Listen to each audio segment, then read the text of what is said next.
ఆర్థిక శాఖలో 81,000 కోట్లు కేటాయించి 44,000 కోట్ల రూపాయలు దారి మళ్లించారు ఆర్థిక శాఖ. ఎటు పోయినాయి రాబాయి ఈ సొమ్మంతా? మెగా కృష్ణారెడ్డి బొక్కసంలోకి ఎట్లా చేరినాయి ఇవంతా రేవంత్ రెడ్డి బినామీ కంపెనీలకు ఎట్లా పోయినాయి ఇవన్నీ?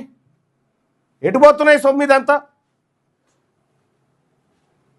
మీరు ఒక్కసారి ఈ ఫైనల్ రిపోర్ట్, ఈ డేటా ఆధారంగా తెలంగాణ రాష్ట్ర ప్రభుత్వం సమగ్ర నివేదిక చూస్తే గృహ నిర్మాణం గడిచిన 10 ఏళ్లలో గృహ నిర్మాణానికి 20,000 కోట్లు కేటాయిస్తే 7,141 కోట్లు మాత్రమే ఖర్చు చేసి 64% నిధులు దారి మళ్లించిండ్రు.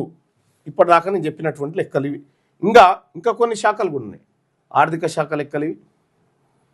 పురపాలక పట్టణాభివృద్ధి శాఖ, పట్టణ ఓటర్ మహాశైలారా, పట్టణాలలో మీకోసం ఖర్చు పెడతామని పెట్టినటువంటి బడ్జెట్ లెక్కలు చూడండి. 2014-15 నుంచి 2023-24 వరకు 44,997 కోట్లు 44,997 కోట్లు పట్టణాలలో ఖర్చు చేస్తామని ఈ దొంగ కాంగ్రెస్, ఈ దొంగ బీఆర్ఎస్, దొంగ బీజేపీ నాయకులు హిందూ ముస్లిం అని డైలాగులు కొడతా ఉన్నారు కదా. అరే హిందూ ముస్లింలు కాదురా, హౌలేగాలారా, పెట్టిన బడ్జెట్ ఎందుకు ఖర్చు పెట్టలేదురా?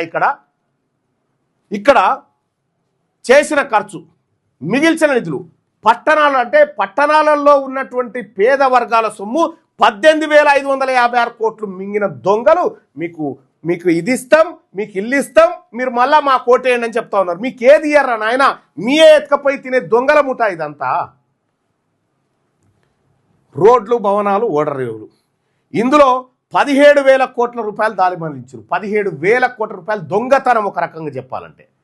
ఎటుపోయింది ఇన్ని వేల కోట్ల సొమ్ము? ఎవరి బొక్కసాలలోకి నిండినాయి? ఎట్లా వస్తున్నాయి వీళ్ళకు పెద్ద పెద్ద బంగ్లాలు? ఎట్లా వస్తున్నాయి వీళ్ళకు ఫామ్ హౌస్లు? ఎట్లా వస్తున్నాయి వీళ్ళకు విదేశీ పెట్టుబడులు? ఇగో రవాణా శాఖలో 175 కోట్లు మింగిరు.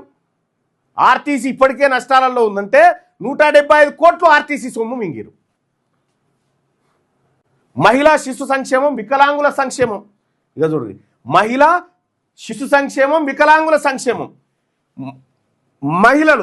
మహిళల సొమ్ము, వికలాంగుల సొమ్ము, పచ్చి బాలింతల సొమ్ము 4,576 కోట్లు తిన్నారు.